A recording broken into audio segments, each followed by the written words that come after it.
Hello and welcome to the Unlucky Frog Gaming Podcast. I'm your host, Ben Porter, and I'm joined this Independence Day by Alex and Phoebos of Hercules Game Studios. How are we doing, guys? Hello, we are fine. We are actually excited to be with you here today, Ben. Hi, Ben. It's good to be here. Thank you. And it's a proper conference call today because Alex is in Greece and Phoebos is in London, and I'm in Glasgow. So that's actually exciting. The magic of the internet. What a time to be alive. Ironically, I'm a little bit closer to you than Alex at the moment. I know, bizarre, but there we go. Hercules Game Studios. I think it's fair to say that you guys are a relatively new kid on the block. So how did Hercules Game Studios come to be? Yeah, that's correct. We are quite new. I think it's been about 2 years that we've been planning this, and about a year that we formally exist as a company. So Alex and I have been kind of playing board games, role-playing games for quite a long time together, and we got into design together. And at some point, we just thought, we really need to get to allow other people to play the games that we're working on. So that's how Hercules Games came to be, pretty much. Alex? Yeah, and this is actually because the game we're talking about is RollQuest. RollQuest wasn't the first game we designed. We have also other games that we are planning to release soon. But RollQuest, I think it was the best project, the most ready project we had. So we went with it now. I think the other one that I've seen, and I think you've taken it to a couple of shows as well, is After London. Is that right? Yeah, that's correct. Yes. So After London, we're also very excited about. It's a steampunk post-apocalyptic game. It's got quite a few innovative mechanics. It is quite a complicated project, so we didn't really want to start with that. And I think RollQuest has a much wider audience. So that's we decided to just go with RollQuest. It's a smaller box, it's more portable. So that's why we decided to go with RollQuest first. Yeah, so on the subject of RollQuest, do you want to tell us a bit about what sort of game that is and how it works? Well, RollQuest is a social role-playing card game that combines guessing, role-playing, improvisation. The aspect of it is that you actually take the role of a character in a fantasy town, okay, and you put yourself in a peculiar situation where you have to talk to another character. Each of the characters has a hidden personality, and they have to let the other person to actually guess right this personality, and if they do, they book. Okay, so it's a little bit of guess who in there, a little bit of social deduction, that sort of thing. Yeah, a little bit of that. I mean, if you think about how we designed the game, we play a lot of role-playing games, but role-playing games take a lot of time. Sure. And we were trying to condense the role-playing experience in a kind of shorter time, and we were thinking there are a lot of things we like about a role-playing campaign. We're like, planning our characters, developing our characters, doing a lot of things. But one of the things that happens in the moment and we really enjoy is when we talk to each other in character. So we built a game around that concept. There's an innkeeper talking to a wizard who wants, and each one of has their own goals and their own personalities. And you're just talking to each other, and you create these kind of fun moments that you talk about. I still remember when, 6-7 years ago, we were playing a role-playing game, and Alex's character died in the game. Oh, no. Yeah. Too soon. It's a painful memory. It's only 7 years. Yeah. But we still talk about that.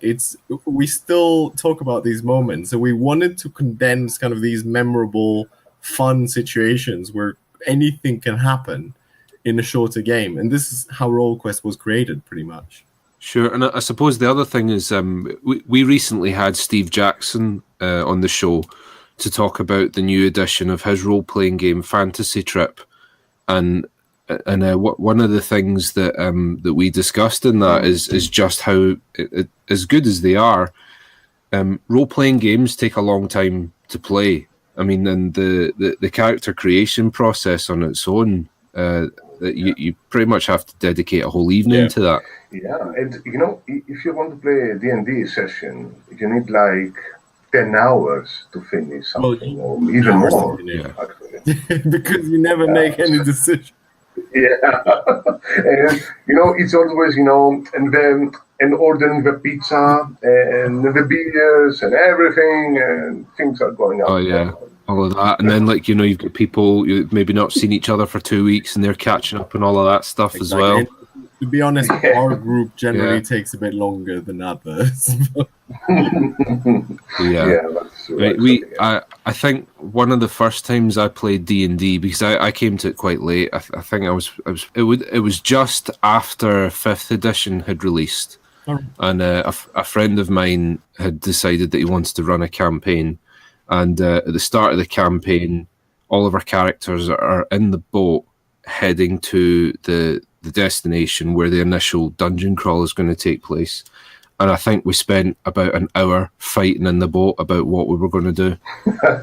Yeah, but in RollQuest, what is happening is there is a situation. For example, the wizard and the necromancer are in the town hall, and the wizard wants to raise a ticket he got. Okay, and well, you got into the conversation, you have your hidden personality, you have to reveal to the other person in this conversation, and you have to actually, the game forces you to actually create the persona that you want to present that moment. So, but actually it's, it gives you all the fun, but actually you don't have to do all the waiting. And with no mouths as well. Yeah. So I guess the design ethos was that you created that role-playing experience centering around the conversation without all the micromanagement and the combat and that sort of thing. Exactly. Yeah. So I guess the next question naturally would be, who did you have in mind when you designed RollQuest? What type of gamer is this a game aimed at? We were thinking mainly about the people. So there's two groups really that we were thinking about. The one is people that play role-playing games or used to play role-playing games quite a lot. And now because of life, they don't have the opportunity to play as much as they would like. And I think we fall in that category very much. So we kind of designed it for ourselves a little bit. But I think there's a lot of people that feel the same way. I keep talking to people and they say, I wish I could have more time to play role-playing games. The other group is there's a lot of people that we've spoken to that want to try role-playing games, but they feel very intimidating. So we wanted to make like a gateway role-playing game. But, they talk a lot about gateway role-playing games, but there's a huge step still because you need a DM, you need someone to prepare for hours for the campaign, they need to improve their skills. It just becomes quite difficult, and we just kind of felt that we needed another step before that, a kind of lighter step, just to get into the idea of for 5 minutes, 20 minutes, you're someone else. Yeah. And also in the process, we discovered that people that had nothing to do with role-playing whatsoever, okay, and they really, really enjoy playing this game because it's a small game. The conversations last like 90 seconds. And you see people that they have never actually role-played before, and they are actually, enjoying the whole process a lot. Yeah. So a fairly universal appeal is is what you're going for with RollQuest, I guess. Well, yeah, and also, we found out that it has a great appeal to the D&D players, but also anyone can actually enjoy RollQuest. I think there's different things into it for everyone. We really designed it for these two groups that I said in the beginning, right? Role players that don't have time, and then people that want to try role playing, but they kind of intimidated by it. Sure. And then we realized, actually, Friday night, I was at a wedding on a personal event, and with the night before the wedding, there was a group of a lot of people don't really play games or role playing games at all, and I had 2 copies with me naturally. Good businessman. And split into groups of 6 and played the game, and you could just hear people laughing and kind of doing silly voices and kind of impersonating each other. And I had one of these moments where it's like, oh my God, I made this. I made these people have so much fun. And none of these people were in these 2 groups. I suppose that's quite nice, actually, when you have a moment like that where you realize that there's appeal for your game out with what you were originally shooting for. And also, because we also have, this is like the personality the hidden personality is the main aspect, but there are also the curses in the game. So before the conversation starts, other players can actually give to the players that have in the conversation curses. So, for example, there is a curse of Julius Caesar, where the person must do the conversation talking about themselves in the third person. Okay, so there are things like that, but actually spice things up a bit. Yeah, there's a few quirks thrown in there, make it interesting. Yeah. So it's quite, just picking up on what you were saying earlier about the game being a form of a gateway game. It's quite an interesting thought, actually, because I think most people would not really dispute that as far as tabletop role-playing games go, D&D is probably the most beginner-friendly and streamlined. But even then, it can be information overload, and as you say, maybe something like RollQuest is good as a bit of a stopgap for people who want to get into tabletop role-playing games but have no experience of doing it, because certainly over the past few years, the popularity and interest in tabletop role-playing games has skyrocketed. And I think if you think about the different elements of role-playing games, the most intimidating is not building your character, because that's actually quite straightforward, right? The thing that I think people find intimidating is role-playing. Yeah, I'd say so. So once they get over that part, the rest is just finding a DM, filling in a sheet, and doing your own thing. Yeah, I think so. Because even because we mentioned earlier about how character creation for games like Dungeons and Dragons, Pathfinder, Call of Cthulhu, character creation takes up a whole session. But at the same time, my experience anyway with character creation, your GM can pretty much hold your hand throughout all of that. Yeah. And also, you create your character in one session, you begin the adventure in another session, and then you need to continue that. It's like, I really like the process, but for some people, you may not have the time. Yeah, that's fair. And you can start out on a role-playing campaign with all these grand plans and all these stories and things, but the reality is, like you're saying, like for people in certain demographics, that life just takes over, doesn't it? Yeah, and also to continue what Phoebos was saying before about my character. Well, I did have a character, but unfortunately, he suffered a gruesome death. Oh, man. Yes, that scarred me. Yeah, you're traumatized by that now? Yes, yeah.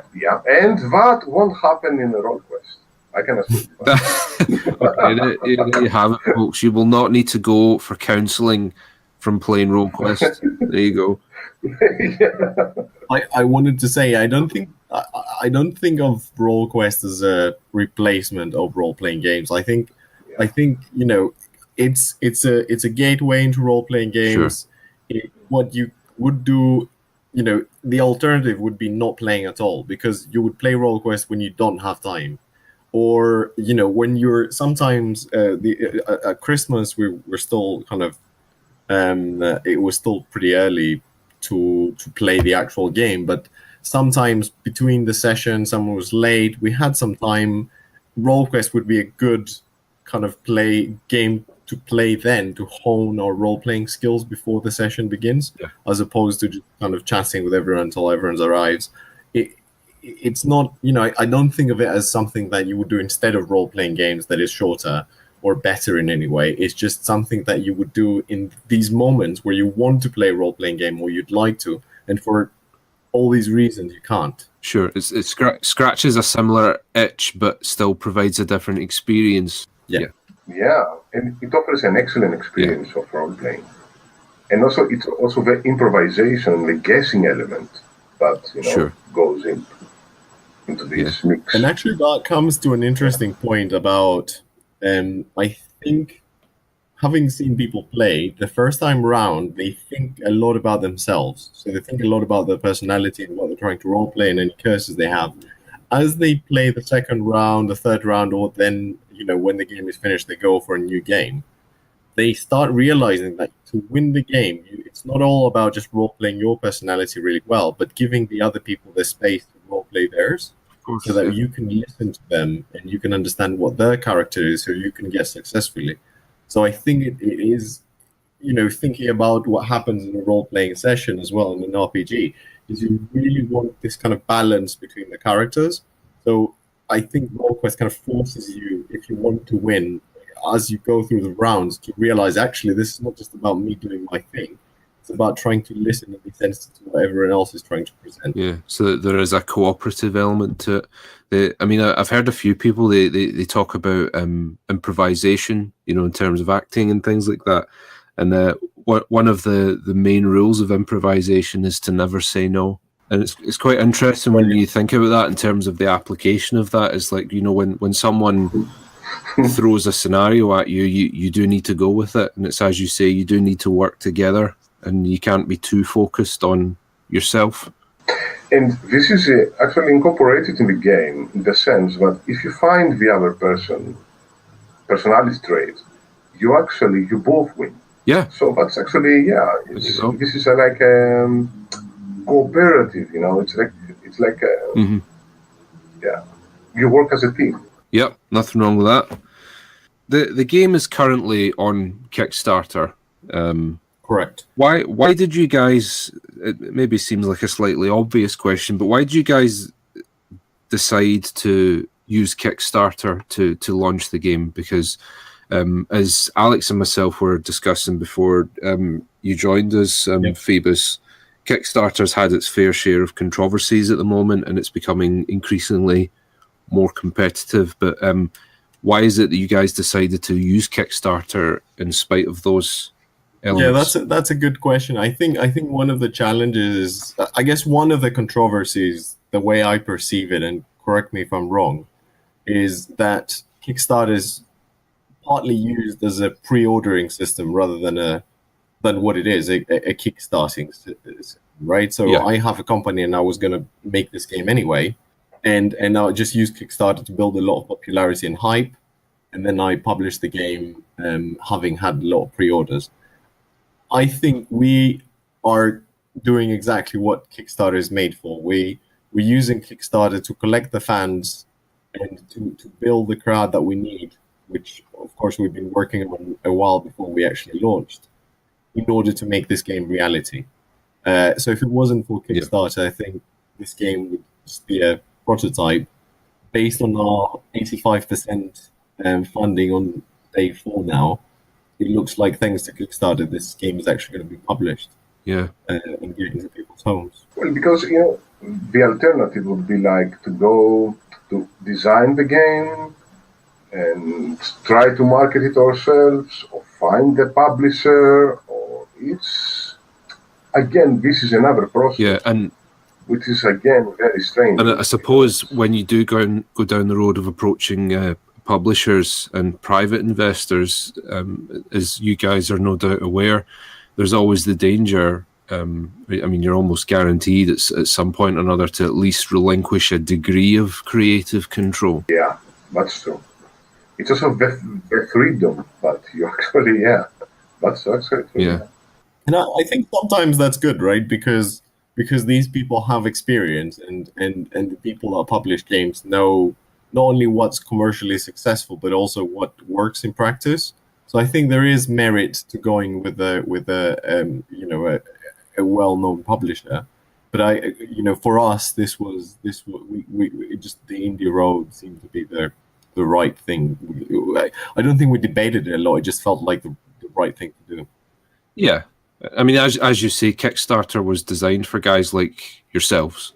But on the subject of approaching the private investors, just picking up on what you were saying there, Phoebos, I don't think. I mean, it's a fair point that more often than not, the publishers, they at least do have more experience than you do with the market and that sort of thing. But Kickstarter, in a way, is also evidence that they don't always know what the market wants. Because there's a lot of projects that have come through Kickstarter, and they've gone to Kickstarter because they said, look, we already approached a bunch of publishers and no one was interested in this. Like a fairly recent example was Platonic Games, who were, granted this isn't tabletop, this is video games. They were a bunch of the minds that used to work for Rare, and they made a 3D platformer called Yooka-Laylee, which was a spiritual successor to Banjo-Kazooie.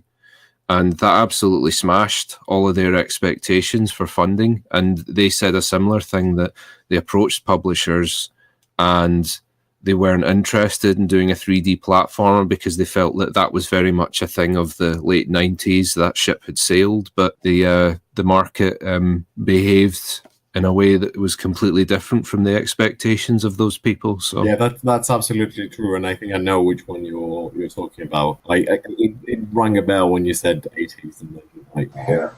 Yeah. We mentioned earlier that Kickstarter's had its fair share of controversies. It's become more competitive, and with that, I think it's fair to say that the expectations of the Kickstarter market are higher than they've ever been. Are you guys concerned about backer backlash? Well, we did our research. Well, I mean, we have we are pretty certain about the things that will follow when the game is funded. So we know with whom we're going to manufacture a game, how we're going to distribute the game. So we found reliable partners in order to ensure that But the gamers will have their game in approximately April. Maybe sooner, maybe April. I don't think May. I mean, April is going to be like the date they're going to receive their game. Yeah. And that requires lots of research. The other thing I would add is that we always have option 2 and option 3, or backup 2 and backup 3 for every partner that we have. Not that we don't trust them, but it's a moving market. You never know what happens, and it's good to know these things in advance. I'm wondering whether that's really what your question was about, or there was another element to it. Is it more about ensuring that our partners will deliver, or was it, the backer backlash element? Well, I think backer backlash, I mean, we speak to a lot of different companies now, and certainly it is a concern of anyone. But it sounds as though you guys have a lot of contingency plans in place. But that being said, the internet is not known for its rational responses to things, shall we say? Yeah, that's fair. It depends really on what would trigger that. I don't think. Yeah, as you've said, you guys have got your contingency plans in place, that sort of thing. But delays, any that sort of thing happen. Sometimes it's inevitable, and yeah, that's true. Certainly, the Kickstarter audience has a track record of responding to things like that quite badly. So, what we've done to avoid that as much as possible is we looked at the timelines until after our game is finished on Kickstarter, and we took the maximum amount of time and then added some padding just to make story because we think things are going to go wrong. We didn't go with the earliest possible. We went with what we think is actually realistic, with including some potential delays. The other thing is, because we've been prototyping quite aggressively until now, all our creative files are ready. So during the Kickstarter, now that we know a little bit kind of the direction it's taking, we're also validating the files, etc. So, we're trying to save time wherever possible, just to make sure that we don't have any issues. So I think we're good in that respect. Sure. And even if there was a slight delay, with all the padding that we've got and all the planning that we've got, I doubt it would be significant. Yeah, and I do think, as much as backer backlash is now a thing, I think that most people, as long as they're assured that they're receiving a higher quality product and that a delay is requisite for the higher quality, I think most people are quite willing and ready to accept that. It wouldn't exceed, I think, April. It wouldn't exceed April. Yeah, I think there's definitely a direct relationship between the success of Kickstarter campaigns and how communicative the people who are running that campaign are with the audience. It's also very, very important to have a clear and honest communication with your backers in that aspect. Certainly, a lot of the campaigns I've observed that haven't been successful, there's a lot of buzz and communication at launch, then it drops off, and then what happens is, as people do during the course of the month, they forget that that project was even there, or maybe they start to think that the silence is a sign that things aren't going too well, and then they jump ship. But as you say, clear communication, that's key. Absolutely. Sorry. In RollQuest, what we've done is we also have specific stretch goals that are going to be reached when the game is funded, which is actually very, very close to be funded. So people will have things to expect and return to our Kickstarter page to see what is the next stretch goal that is going to be unlocked. And that is, in the communication is part of the communications we tend to include towards our backers. We've got a few things up our sleeve in terms of stretch goal and some nice announcements as the campaign goes by. So, and our social media plan is our calendar is pretty much full for the duration of the campaign and a while after that. So I think we've got that area covered. But I agree with you that is something that, as a backer, because I do back a few Kickstarters myself, I do notice sometimes. Well, I think you guys are currently 85% funded for RollQuest with 25 days to go. So roughly, things are looking good. Yes. And, before this interview, we were 84. Now we're 85. Lucky into. Where do people need to go if they are interested in RollQuest, or perhaps even want to pledge some money towards the game itself? Okay, so even if someone Googles RollQuest 2 words, Google will direct them to our Kickstarter page. And if they search Kickstarter, they search RollQuest, again the same result. And of course, we are in Facebook, we're on Twitter. So we have many sources covered in that aspect. Sure. And just to be clear, because people have been asking me that, it's RollQuest, ROLE Quest. Yeah, not roll as in roll of the dice, roll as in roll call or role play. And if people are interested in what Hercules Game Studios are up to, where do they go for that? So our website is www.after-london.com. And this is where you can find out about RollQuest, about other game After London, and Hercules Game Studios as well. And our Facebook and Twitter, we're quite active. I can prompt great puns if they follow us on Twitter. for those that enjoy that. Yeah, puns galore if you follow Hercules Game Studios. Alex, Phoebos, thank you very much for joining us on the show. The pleasure was ours. Thank you, Ben. And for all of you listening, wherever you are, thanks for joining us, and we'll see you next time. Hi everyone, it's Charlotte from the Unlucky Frog Gaming Podcast. Thank you so much for listening. Now be sure to follow us on Facebook and Twitter. All you need to do is search Unlucky Frog Gaming. You can also show your support for the Unlucky Frog through Patreon. To find out more information, check out our website, www.unluckyfrog.com. Thanks, bye!